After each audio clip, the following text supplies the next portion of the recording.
Graça e paz, irmãos. Graça e paz, irmãos. Vamos dar continuidade à lição que fala a respeito da vida de Jó. E hoje é a lição 11 da revista A Soberania Divina e a Fragilidade Humana. E hoje estaremos estudando aqui a teologia de Eliú, o sofrimento é a correção divina. Vamos estar analisando conforme a lição falar sobre o sofrimento de Jó, se é uma correção divina. Vamos orar? Vamos orar. Pai, nós queremos te agradecer por esse estudo. Queremos, ó Deus, que tu fales ao coração de cada um. Usa a nossa vida, Deus, para que possamos falar segundo a tua vontade, segundo o teu querer. No nome de Jesus. Amém. Amém. E o textual vai nos dizer, assim, Jó 36:15. Ao aflito, livra da sua aflição, e na opressão se revela aos seus ouvidos. Verdade prática, o sofrimento não deve ser visto apenas sob o aspecto punitivo, mas principalmente educativo. A gente pode concordar em parte com esse verdade prática, ou pode concordar totalmente, né? E como o livro de Jó, se você for olhar, é cheio de opiniões, né? Jó dá a sua opinião, os amigos de Jó, os 3 amigos, ele faz, Abiú, né? Faz a sua exposição, as suas ideias, e Eliú vai até falar que a minha opinião é essa, né? Então a gente também tem a nossa opinião acerca de o sofrimento, a correção divina. Aqui está falando que pode ser, não pode ser apenas, mas a gente olhar no aspecto velho testamentário, a gente vai ver que tem muita parte que Deus trata até com sofrimento, com angústias, e você vê o povo no deserto, passou no Egito, né, doenças. Então a gente olhar no aspecto velho testamentário, a gente vai ver muitas etapas da Bíblia, o sofrimento presente ali. Mas como Jó, Eliú, ele faz, e os outros amigos não tinham noção do que viria, né, até o nosso tempo, né, da graça, e a gente vai ver também que esse Eliú, ele chega muito mais perto da justiça de Deus e da graça do que os outros amigos, né, que viam o Jó como um culpado. Ele não sabia o que tinha acontecido ali antes, né, aquela conversa do Satanás ali, querendo punir Jó, testando Jó. Então ele não estava à parte, mas foi o que mais chegou perto. A gente vai ler aqui a leitura. Eu queria até fazer só uma recapitulação, é nisso que eu vou ajudar o Marcos aqui, só para a gente se atualizar, porque alguns estão vendo somente essa lição, que é a 11. Outros não, têm acompanhado todas as lições. Alguns já leram o livro de Jó, outros não leram.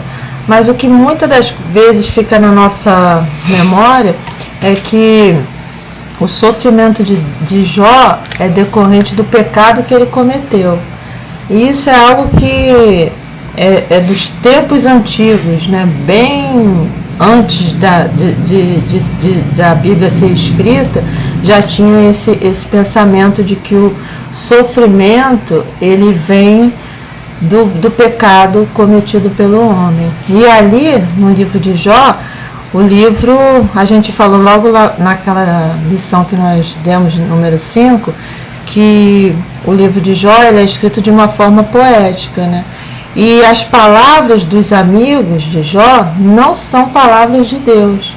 A Bíblia é a palavra de Deus, mas as palavras dos amigos de Jó não é Deus falando.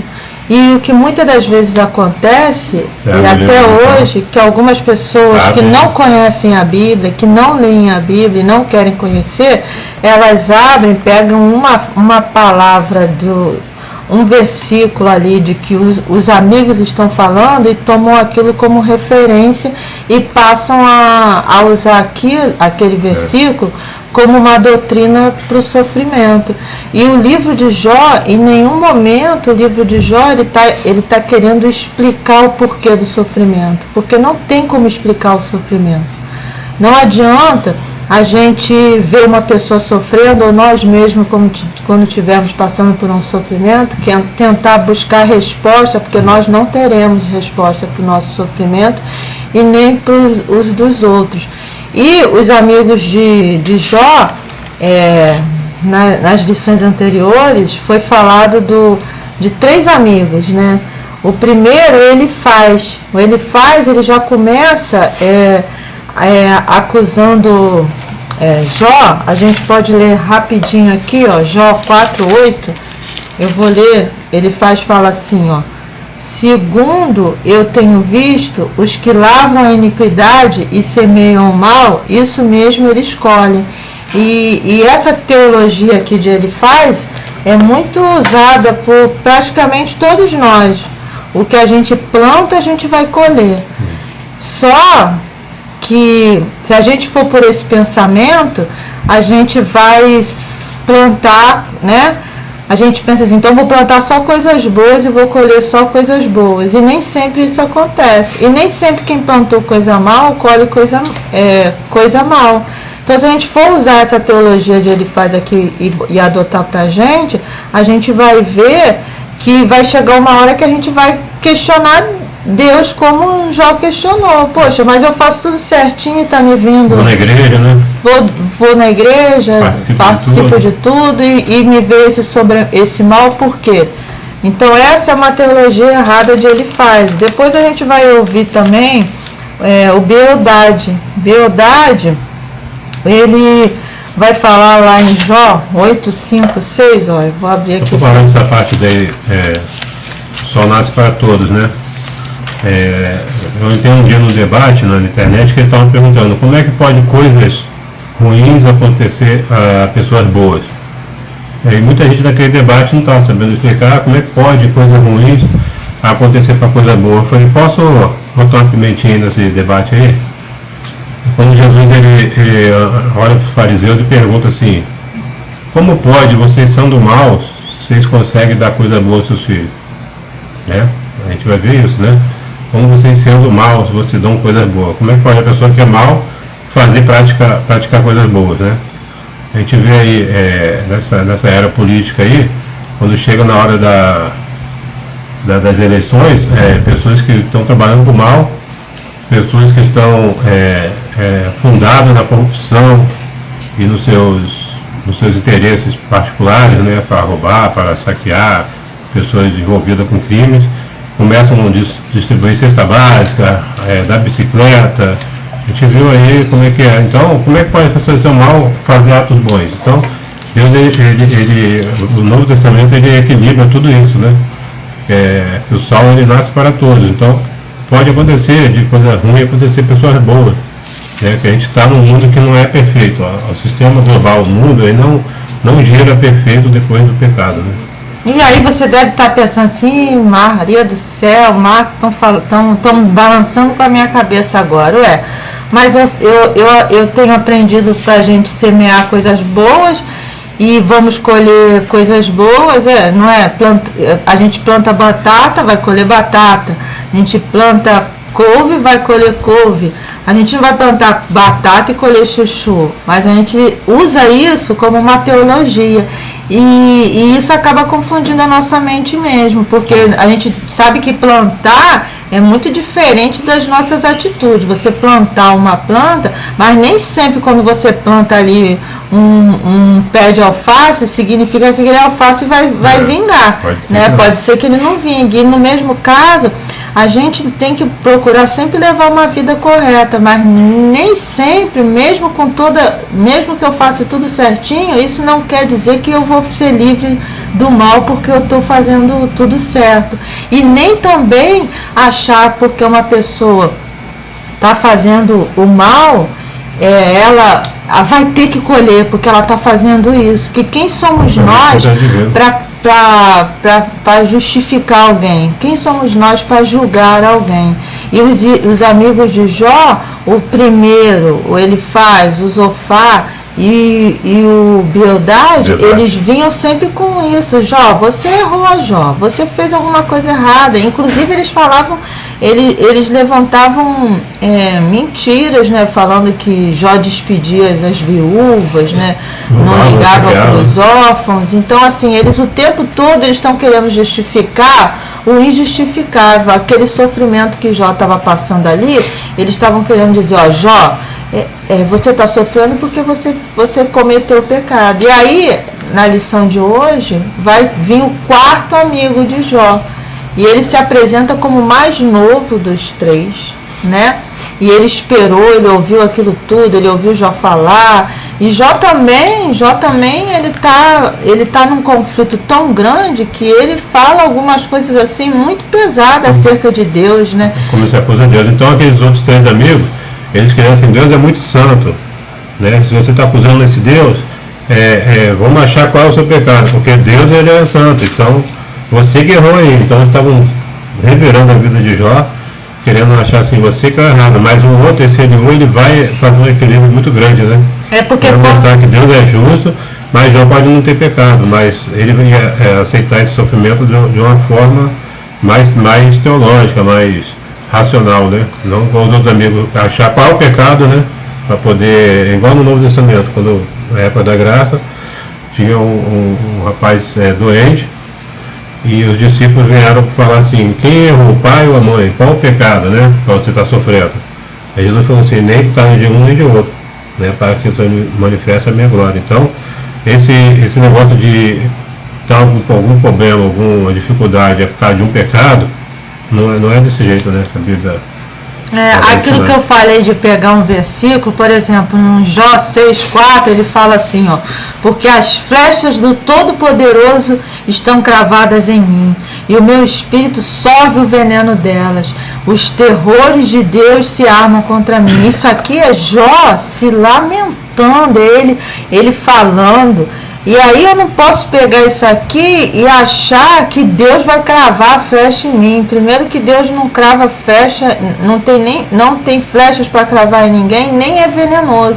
Só que algumas pessoas, e essa eu estar até aqui ajudando o Marco, tá participando aqui junto, a minha maior, o que eu mais quero que passe para os irmãos, não pegar textos fora do contexto e não tentar justificar o sofrimento de ninguém, porque quando a gente vê alguém sofrendo, a primeira coisa é a gente querer buscar a resposta para aquilo.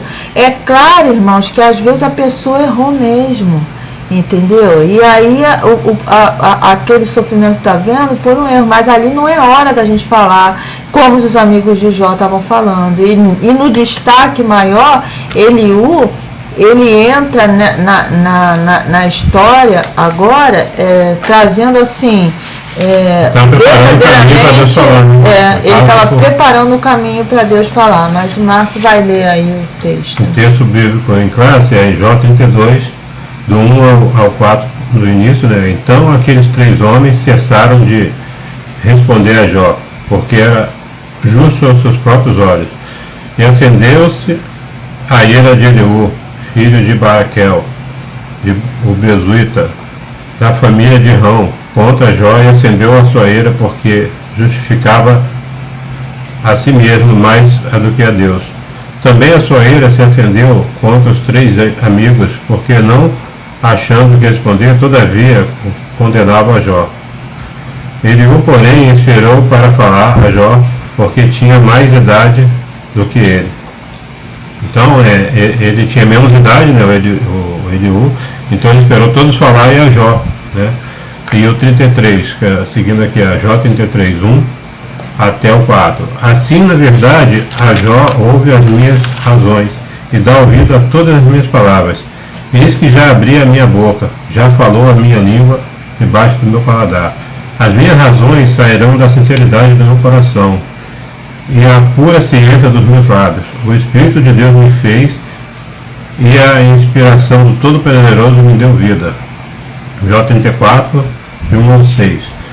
Respondeu mais Eliú e disse: ouvi vós, sábios, as minhas razões, e vós, instruídos, inclinai os ouvidos para mim, porque o ouvido prova as palavras, como o paladar prova a comida. O que é direito escolhemos para nós, e conhecemos entre nós o que é bom. Porque Jó disse: sou justo, e Deus tirou o meu direito. Apesar do meu direito, sou considerado mentiroso. A minha ferida é incurável, embora eu esteja sem transgressões. Jó 36, de 1 ao 5. Prosseguiu ainda Eliú e disse: espera-me um pouco, e mostrar-te-ei que ainda há razões a favor de Deus. Desde longe repetirei a minha opinião, e o meu Criador atribuirei a justiça, porque na verdade as minhas palavras não serão falsas contigo. Está em um sincero, que é sincero de opiniões. Eis que Deus é muito grande, contudo a ninguém despreza, grande é a força do coração. Então, desse texto aqui todo, né, de Eliú falando, eu achei muito interessante o Jó 34:3, porque o ouvido prova as palavras, como o paladar prova a comida, né? Se você for achar interessante isso aqui, é quando você vai comer uma comida que você acha um gosto amargo, você sente um gosto... Tem gente que não gosta de muito doce, né? Você faz um suco muito doce. O que a pessoa faz quando bota na boca? Quando ela ingere uma coisa que o paladar dela não aceita? Ela faz aquela cara feia, né? Ela reprova, né? Aquela bebida, aquela comida amarga. Uma pimenta, né? Quem não gosta de pimenta, que não é o meu caso, quando for comer aquela pimenta bem apimentada, que fala? Picante. A pessoa vai rejeitar, não vai entrar, porque vai pôr para fora, né? Você vai pôr para fora. Então, o ouvido é a mesma coisa, a gente não é obrigado a ouvir tudo, né? Nosso ouvido aí tem que rejeitar algumas coisas, né? Como é que pode você ouvir tudo que fala, você achar que não tem que ter um filtro, né? Que tem que ter uma rejeição. Então, eu achei muito interessante isso. E a revista resume, né? Esse texto bíblico em classe é resumido, porque a fala de Eliú, ela vai do 32 ao 37. Então, é bom os irmãos lerem, né? Do 32 ao 37. A introdução da revista vai falar: veremos a teologia de Eliú exposta em 4 grandes discursos teológicos, de Jó 32 ao 37. Esse discurso se contrapõe ao que Jó e seus amigos preferiram. Para Eliú, os amigos de Jó falharam na exposição de suas ideias ao patriarca. Este, por outro lado, se equivoca ao apresentar o seu conceito diante de Deus para fundamentar sua defesa. Assim, mostraremos que Eliú revela um Deus soberano que age segundo o seu conselho e não está obrigado a respostas ao homem, além de não haver qualquer injustiça nas suas ações. Pois, segundo o jovem amigo de Jó, o sofrimento é uma ação pedagógica de Deus para corrigir o homem, né? Tópico 1. O sofrimento como uma das formas de revelar Deus. Mas essa questão aí que fala que o sofrimento é uma ação pedagógica de Deus para corrigir o homem. Deus pode usar sim o sofrimento para nos corrigir, mas não significa que é Ele que está mandando o sofrimento para a gente. Como no caso de Jó não era, né? Como nos dias que estamos vivendo hoje. Eu acho que muitos estão falando que Deus mandou a pandemia por causa o povo desobedeceu e zombou de Deus no carnaval. Você realmente acha isso, irmão? Você acha que Deus, o Deus amoroso, majestoso, por causa de uma cena que fizeram ali no carnaval, e eles não mostram até o final, né? Porque eles fazem questão de mostrar aquele pedaço que Jesus está sendo arrastado, mas no final que mostra Jesus glorioso, eles não mostram. E isso mexe com a mente das pessoas para justificar a pandemia, que é algo que não tem como justificar.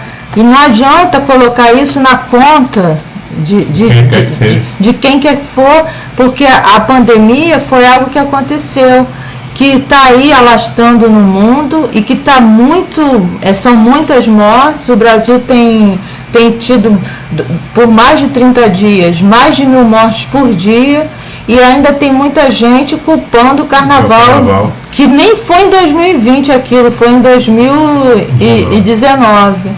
Então, irmãos, a gente deve pedir a Deus sabedoria para a gente não ficar jogando palavras ao vento, porque a gente, quando joga palavras ao vento, a gente está influenciando muitas pessoas com aquilo que a gente está falando. E Deus, Ele usa o sofrimento porque Deus, Ele transforma a tristeza em alegria.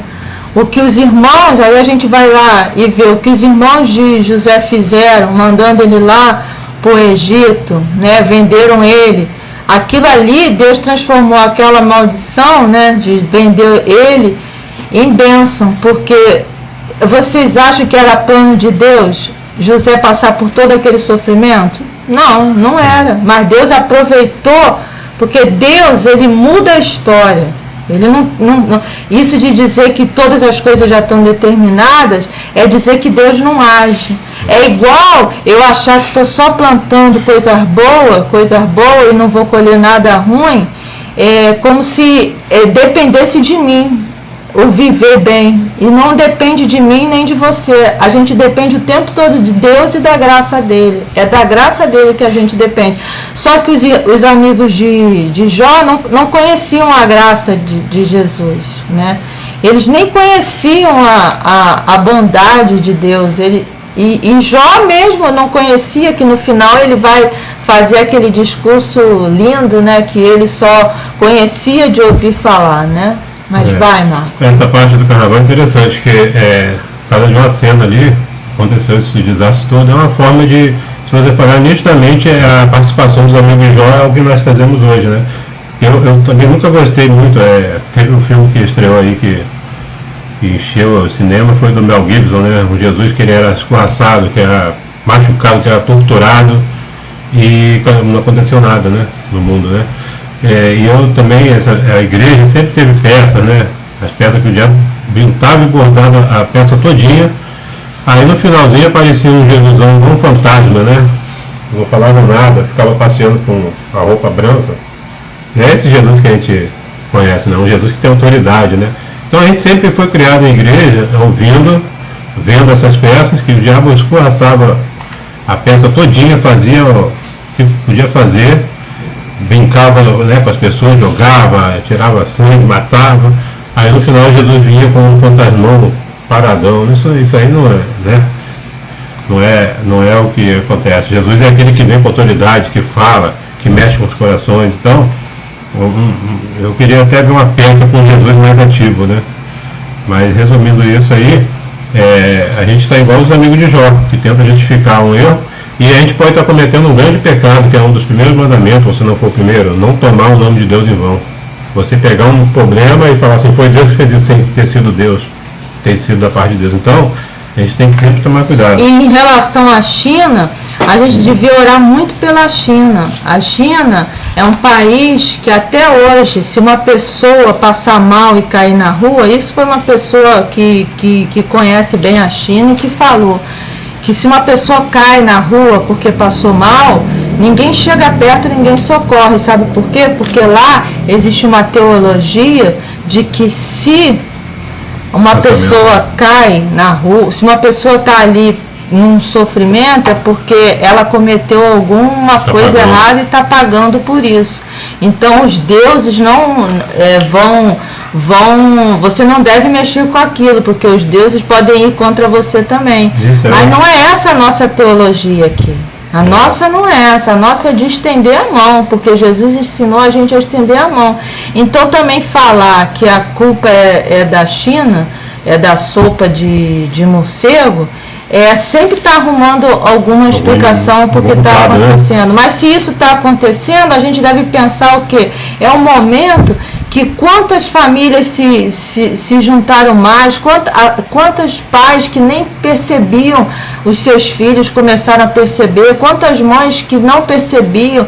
Eu ouvi testemunho de mães que falaram assim, olha, eu percebi que dá para mim ficar em casa, eu não preciso mais trabalhar fora, eu posso agora cuidar do meu filho de 8 anos integralmente. Então, olha só, a pandemia, esse momento que a gente está vivendo, ele trouxe, Deus está usando esse momento sim para nos ensinar. Mas atribuir a pandemia a um castigo de Deus, irmãos, a gente está pecando, a gente está pecando falando isso. É mesmo. Até você falou da China, eles desprezam a pessoa e acham que Deus está punindo. Se a gente for olhar o caso do samaritano, né? O levita e o sacerdote passou direto, é como se fosse o mesmo pensamento, né? Não é na China, mas era lá em Israel, né? Era lá no meio do povo de Deus. Eles não estenderam a mão para ajudar, mas veio um de fora, um samaritano ajudou. Porque eu já vi muita igreja falar isso, tente não ajudar uma pessoa quando está com um problema, que pode ser voltar para você o problema dela, né? Então a gente está se isentando de ajudar, de estender a mão, porque a gente acha que Deus está punindo. Isso é uma coisa horrível. Se você for olhar aos olhos de Deus, deixa a pessoa pagar o que está com Deus lá, e se você se meter pode trazer maldição para você. Isso aí está fora do projeto de Deus. A gente nunca vai saber, né? Igual os amigos de Jó, se é Deus, o que está acontecendo, porque, né? O próprio Jó não entendia o que acontecia com ele, mesmo sabendo da... A gente tem um ensinamento: aquele que pode fazer o bem e não faz, comete pecado. Isso está registrado aqui na palavra de Deus. Isso, né? Não tem pormenores. Aquele que sabe fazer o bem e não faz, comete pecado. Então você sabe que tem alguém passando uma dificuldade, você não ajuda e você tem condições, você pode ajudar, você está cometendo pecado. Não é sentido figurado, não. E não é para chegar e ajudar essa pessoa, mas como os amigos de Jó. O livro aqui é um livro poético, poderia se fazer uma peça teatral mostrando essas falas. Eu acho que ia ficar brilhante eles falando: você acha que é justo dizer, a minha justiça é maior do que a de Deus, mas não adianta a gente pegar essas falas e, quando vê alguém passando sofrimento, tentar explicar o sofrimento daquela pessoa, porque não tem explicação. O que a gente tem que fazer é orar. E Eliú, ele faz a diferença em relação aos outros 3 amigos, tanto que no final, quando Deus vai contra os amigos de Jó, Eliú não é mencionado. Você pode ir lá ler no finalzinho, no último capítulo de Jó, que fala assim, no capítulo 42:9. Então ele faz: o Temanita, Bildade o Suíta e Zová o Naamatita foram e fizeram o que o Senhor lhes havia ordenado, e o Senhor aceitou a oração de Jó. Então aqui você pode ver que Eliú não está, porque Eliú, ele vem trazendo, ele vem falando da grandeza de Deus, mas em nenhum momento ele está atribuindo o sofrimento de Jó a algum pecado. Mas também Eliú, ele está alertando, porque se Jó também dizer que não tem pecado, a gente já está errado em dizer que não tem pecado, porque se ele oferecia sacrifícios, é porque cometiam-se pecados. Ele não justificava o fato dele estar sofrendo daquele jeito. Como coração reto, né? O coração justo, buscar da justiça. Tópico 2 ainda o orgulho do homem priva de ouvir a Deus. Todavia, mesmo sendo um ser transcendente, Deus não deixa de se revelar ao homem, quando julga necessário. Por isso, Eliú não aceita o argumento de Jó sobre o silêncio de Deus, pois ele fala ao homem de várias maneiras, incluindo sonhos e visões. Essa parte é muito interessante, né? Quando Jó pensava que Deus estava em silêncio, ele tem uma teologia refinada, né? Eu até que falar, ele tinha uma teologia refinada, que ele não leu Efésios, não leu Coríntios, não leu o Novo Testamento, não leu o Sermão do Monte, mas ele dá um conselho tão bonito aqui. Ele fala, Deus ele fala de várias maneiras, em sonhos e visões. Então, eu acredito que os irmãos que estão ouvindo aí já tiveram alguma experiência com Deus, de Deus falar com sonho. Eu tiro, não vou explicar agora assim, mas é interessante, né? Eu aprendi um dia lendo muito a Bíblia, quando eu estava lendo a Bíblia toda, né? Teve essa vez aqui na igreja chamar, que nós lemos, e teve uma vez anterior que eu li. E quando você começa a ler a Bíblia toda e começa a ver toda aquela parte da natureza na Bíblia, até um passarinho cantando, você vai ver alguma coisa de Deus falar, né? Eu estou até para estudar agora, né? Eu até falo para você, eu estudei um aspecto que o cuco, né? Ele faz um ninho pequeno e um dos filhos só sobrevive, porque eu vou estudar melhor para falar sobre isso, mas você vê que tem todo um caminho, tem todo um traço, né? Um passarinho faz, que uma flor, né? Quando Jesus fala sobre os lírios do campo, então tudo ali tem uma mensagem. A natureza toda é sincronizada. A natureza proclama a glória de Deus, né? Então, tudo e é para a gente cuidar, hein, irmãos? A natureza está aí para a gente cuidar. E os gregos, né? Então, você vê que os amigos de Jó estavam assim, tanto igual os gregos, estavam atribuindo tudo a ser uma chuva. Aqui na teologia, né, fala no livro de Jó. Se vem uma chuva, ou Deus manda para punir, ou Deus manda para florescer. A gente só tem dois caminhos que a chuva vem, ou é para punir os homens, você vê, com enchentes, ou para dar flor. Não, a chuva vem por causa do todo o sistema de aquecimento, né? Que a sua chove, vapor, tem frente fria, então é da natureza mesmo, não pode atribuir a chuva, Deus mandou para punir ou para florescer, não é assim. Então eles ainda tinham uma mente muito voltada a punições, né? Eles e muitos de nós hoje, né? É um pensamento muito antigo esse de... essa é uma visão dos gregos, que eles achavam assim, que a história se desenvolvia em ciclos. Então, por exemplo, nasceu na primavera, ai que bom, mas nasceu no inverno, vai ai que tristeza. É como se a história não pudesse ser mudada. E a gente sabe que Deus pode mudar a história através da nossa oração, né? Aquilo que está sendo ali traçado, muitas das vezes por nós mesmos, a gente pode clamar e Deus mudou a história, assim como mudou com o rei Ezequias, né? Que o profeta já tinha falado que ele ia morrer, arruma sua casa, e ele começou a orar, e Deus voltou, e ele acrescentou mais 15 anos na vida dele, porque Deus, irmão, não é desejo de Deus que ninguém se perca, né?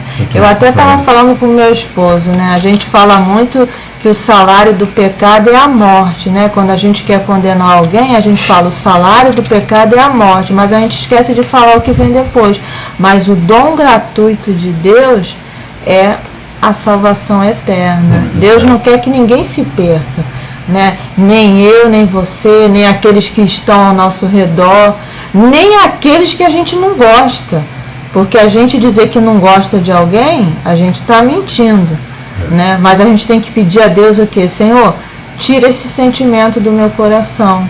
A gente não vai sair abraçando todo mundo, né? Nem ser, muitos anos atrás tinha um beijoqueiro que entrava nos lugares e beijava. A gente não tem que fazer isso, mas a gente precisa reconhecer que aquela pessoa precisa tanto da salvação como a gente. Eu não sei se eu vou ler todo aqui, essa parte do tópico 1, né? Eu vou ir mais para frente, que fala sobre o mistério da redenção. Eu vou lá para o finalzinho aqui, no finalzinho do tópico 1. As funções que são atribuídas a esse mensageiro mediador, aqui fala dos anjos, né? Nós pulamos essa parte dos anjos. Mas isso aí ele pode ler.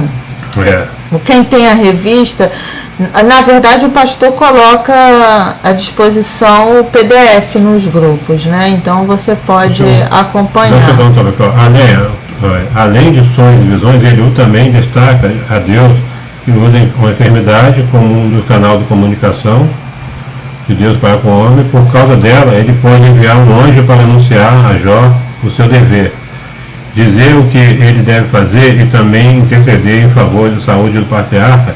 Dessa forma, esse mensageiro anuncia o que é justo, bom, a fim de recuperar o estado de justiça de Jó para desfrutar antes da enfermidade. Eu vou falar um caso aqui, não sei se eu posso resumir muito brevemente, que quando meu filho ficou muito doente, a gente levava para o hospital para toda infecção generalizada, não conseguia resolver os 5 antibióticos que ele tomou diferente. Ele ficou assim, à beira da morte mesmo. Meu filho tinha 2 anos, né? 3 anos. E a gente já trouxe para casa, o médico falou que não tinha mais jeito, foi para o internado de uma maneira muito ruim, que o hospital não estava dando, o hospital era público na época, não estava dando assistência. E uma das canções que a gente está fazendo lá do gado com o nosso filho, gemendo, fraquinho, eu tive uma visão de um anjo com uma bandeja, quando eu estava cantando um hino. Eu estava cantando um hino antigo. O anjo do Senhor está aqui com uma bandeja espiritual querendo te alimentar. E nessa hora que eu estava cantando, desde criança eu ouço esse hino aqui de anjo com a bandeja, eu imagino um anjo com a bandeja cirúrgica, com um objeto cirúrgico. Mas no dia que eu estava cantando com meu filho, eu vi o anjo tirando, como se fossem umas ovinhas de peixe, e dando para o meu filho comer. Quando acabou de cantar essa música, acho que era quase 3 horas da madrugada, ele parou de chorar, parou de gemer e dormiu. Ele não estava dormindo, ele estava muito ruim, uma infecção generalizada. E no outro dia ele amanheceu já andando. Você só ficou espantado. através do que? Do anjo mediador que está falando aqui na lição, né? Um anjo mensageiro para curar uma enfermidade. Então, Deus ele tem muitas formas de falar. Então a gente tem que sair da caixinha de achar que é desse jeito aqui, fazendo isso ali, vencendo essas regras que Deus. Mas Deus ele pode falar no nosso esforço ali, madrugada cantando, sabia que não tinha mais nada para fazer com o problema que meu filho estava, e essa visão que eu tive aí mudou tudo. A gente já tinha levado para o hospital, não foi assim aquela coisa de desleixo, não. Já tinha ido para o hospital, quase teve um erro lá no hospital, entendeu? Foi um dos momentos que eu falo para vocês que de mais sofrimento para mim foi eu ter que entrar naquele hospital com ele. Naquela época não é igual hoje está o hospital ali de criança de São Gonçalo, né? Mas eu passei aquela noite ali com ele, eu me senti mesmo na cova dos leões, porque aquelas mulheres que estavam ali falavam coisas terríveis, né? E eu com ele ali nunca tinha ficado. E eu sei que no dia seguinte, algumas pessoas falaram assim, nossa, foi a primeira vez que o lugar ficou tão tranquilo, porque normalmente é tão agitado isso aqui, e aquela noite que a gente passou ali, quando a gente entrou, eu falei, meu Deus, como é que eu vou ficar nesse lugar aqui com essa criança? E Deus trouxe calmaria para aquela enfermaria, que no outro dia as pessoas estavam dando testemunho de nunca ter passado uma noite tão tranquila. Então você já estava agindo desde ali, não foi só no sonho. Deus sempre está agindo, Deus sempre age. Ele está agindo aos poucos, né? Você vê que eu nunca imaginei, o que a medicina vai explicar? Uma comida que o anjo deu, que restaurou ali, talvez as células dele estavam perdendo, glóbulos brancos, glóbulos vermelhos ali. Então, eu não sei explicar cientificamente isso, mas o que aconteceu, uma coisa foi um milagre. Do jeito que ele estava, no outro dia ele amanheceu andando, a do Senhor já estava na cantinha da cama, mexendo na gente, é só Deus mesmo. Então, Deus ele fala de muitas maneiras, né? Como falou na época de Jó, sobre a Bíblia todinha no deserto ali com os hebreus, nas passagens de Jesus, depois de 2000 anos, e aí hoje ele está falando. Então, eu acho que a gente não vai conseguir dar essa lição toda, a gente vai falar sobre um pouquinho. Mas a gente falou praticamente tudo, é porque os textos são grandes. O tópico 2 é falar sobre o sofrimento, um meio de revelar a justiça de Deus e a soberania de Deus. Então a gente sabe que no Deus da Redação já falamos sobre isso, né? O sofrimento ele pode trazer. Não que o sofrimento, todo sofrimento seja lançado por Deus para Deus agir, porque Deus ele não vai agir só em cima de sofrimento, né? Mas a gente tem que ver que no sofrimento a gente pode ter a presença de Deus no escape. Pode ser não, sempre tem, né? Sempre, é porque ele está lembrando isso a Jó. Né? Aí vai falar que a defesa sobre o caráter de Deus é justo, a gente sabe bem. A defesa da soberania de Deus, ele hoje defende a soberania de Deus. E no tópico 3 que a gente vai ler, vamos passar o tópico 2, que a gente já falou muita coisa dele. O sofrimento, um instrumento pedagógico de Deus. Eu acho que ela não tem esse entendimento todo, não, né? Pode ser pedagógico, mas durante o sofrimento você vai ter os ensinamentos, né? A gente sabe que até uma planta para poder chegar a ser florida, ela vai passar pela poda, né? Então... Eu até entendo sim que durante o sofrimento, por exemplo, muita coisa eu aprendi naquele sofrimento que eu não conhecia, né? Muita coisa eu fui aprendendo ali, mas eu não posso nunca acreditar que Deus mandou aquele sofrimento para mim aprender. Isso que eu quero passar para os irmãos, porque senão a gente acaba achando assim, mas que Deus é esse? Que ele tá. Eu estudei numa escola que tinha o chefe tinha os inspetores, e se você desobedecesse, você ia para a disciplina, né? A gente não pode achar que Deus está ali, ó, só observando a gente, esperando a gente fazer alguma coisa errada e levar a gente para a disciplina. E muitas pessoas pensam isso o tempo todo, porque é ensinado assim pra gente. Muitos pastores ensinam assim pra gente, ó, você tá sofrendo isso porque você fez isso e isso e isso, justificando. E às vezes a pessoa não fez nada, entendeu? Às vezes a pessoa não procurou aquilo. Olha, vai um cartomante, um consultor espírita que vai culpar até a geração passada, né? E aí você está fazendo isso porque o seu avô... Então você vê filmes aí que mostram essas coisas. Então, até para a gente equilibrar esse pensamento de sofrimento por causa de um pecado, e próprio Jesus, o que mais sofreu igual a Jesus? Qual o pecado que ele cometeu para sofrer tanto? Foi pedagógico? Deus estava querendo ensinar alguma coisa a Jesus? Não. Mas através do pecado de Jesus, que é o próprio Deus, estava ensinando a gente, né, que a gente pode passar por alguma coisa, injustiça, né? Jesus morreu injustamente. Engraçado, Marco, eu já vejo assim, Deus, a gente vê o sofrimento de alguém, a gente pode aprender assim, a não cometer os mesmos erros, entendeu? Assim é uma maneira de Deus ensinar. Tudo é permissão de Deus. Então, quando a gente vê um sofrimento de uma pessoa, aquilo serve de reflexão pra gente, no que a gente tem errado, que a gente precisa melhorar para a gente não passar certas situações, né? Porque a pessoa inteligente, ela vai observar... Ela vai aprender com os seus próprios erros, mas o sábio aprende com o erro dos outros. Isso. Né? Então, é o caráter pedagógico do sofrimento. O sofrimento pode ensinar, sim, né? Adorando a Deus na tormenta, né? Vou ler só esse últimozinho aqui. No capítulo 36, no versículo 26, Eliú afirma que Deus é grande e nós não compreendemos. Para ilustrar o argumento da grandeza de Deus, ele faz uma explanação sobre a ação de Deus nas estações do ano, outono, inverno, primavera e verão. O argumento de Eliú tem por objetivo demonstrar a grandeza de Deus sobre a criação e como esse fato deve fazer com que Jó o reconheça como grande e o louve como tal. A fala de Eliú põe em destaque o argumento contraditório de Jó, que por um lado magnifica a majestade de Deus, mas por outro murmura contra ele. Nesse aspecto, Eliú acerta em mostrar que a adoração e a murmuração não pode coexistir e são atitudes excludentes. Né? Ilustra a forma... entendeu? Adora e murmura, adora e murmura. Como que pode ser isso, né? Adora e murmura. A gente Jó ensina a maior lição pra gente, né? Quando ele fala que para a mulher dele, eu recebi o bem de Deus e não receberia o mal. Ele está ensinando para a gente o que Jó está ensinando. É muito fácil eu fazer uma bateria de exames e dar tudo certinho ali, tudo de acordo, tá tudo perfeito ali. Eu falo assim, glória a Deus, Deus é fiel.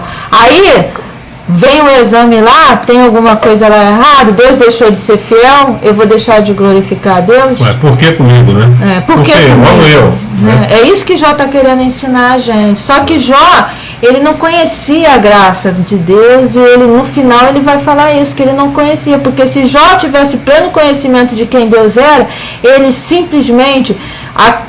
não ia continuar a história, ia parar ali naquela parte que ele fala que não saí do ventre da minha mãe e é nu que voltarei para lá. Bendito seja o nome do Senhor, e ia terminar ali porque ele sabia quem era Deus e ele confiava em quem era Deus. Mas como ele não conhecia Deus verdadeiro, os amigos vieram para tipo...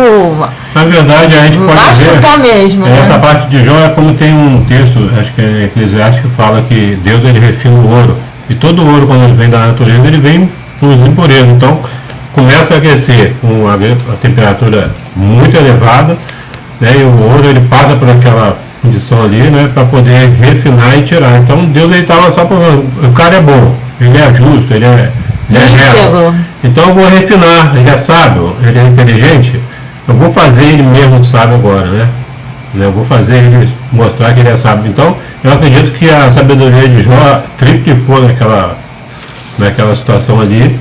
E ele, como um ouro, ele foi refinado e ficou mais puro, ele ficou com mais valor, né? Né? Tem uma parte que fala que Deus, ele está como ourives, né? Ele está como ourives, vendo ali, fazendo aquilo ali. Porque o ourives, ele não deixa o ouro lá refinando e sai para beber um cafezinho, não. Ele fica ali olhando o tempo todo, refinando aquele, manualmente, né, aquele ouro, para poder extrair ali um mineral, né, com o ouro, né, mineral de mais valor. Então, essa parte de nós a gente pode ver como isso. Deus ele não estava, vai errar ou não vai não. Ele estava sabendo que ele ia acertar e só estava esperando a hora de sair mais purinho. Eu até anotei aqui que a gente não é uma bola de ping-pong, que ora Deus dá uma raquetada para lá e ora o diabo dá uma raquetada para cá. Não é assim, né? A gente pensar assim, a gente está desmerecendo toda a grandeza do nosso Deus. E a gente tem que se perguntar assim, quem é a gente nessa história? Será que em vez de, no primeiro capítulo aqui, a gente pode substituir o nosso nome? Ó, havia um homem na terra de São Gonçalo, cujo nome era Marcos, era homem íntegro e reto, temia a Deus e se desviava do mal. Será que a gente pode? Será que Deus pode ter essa fala sobre a vida do Marcos, sobre a minha vida? Ou será que a gente é os amigos de Jó? Será que nós somos um desses três aqui? Ele faz? Será que nós somos Bildade? Será que nós somos Jofaz? Ou será que a gente é Eliú? Né? Então a gente deve se perguntar e tirar essa lição, irmãos. E por favor, irmão, não pega um versículo aqui de que um versículo sem o contexto, né? E chegar para o irmão e ler, ó, irmão, olha aqui o que está escrito aqui, ó. Falando que a causa do sofrimento dele é porque ele fez isso ou fez aquilo. Viu? O Jó está sofrendo, olha aqui. Se é palavra dos amigos dele, não é Deus falando, é os amigos de... Ah, mas eu não estou entendendo isso. Se é a palavra de Deus, como que irmãos, a Bíblia é a palavra de Deus. Mas é inspiração, mas conta casos. E quando a gente lê o Velho Testamento, a gente lê cada coisa assim horríveis.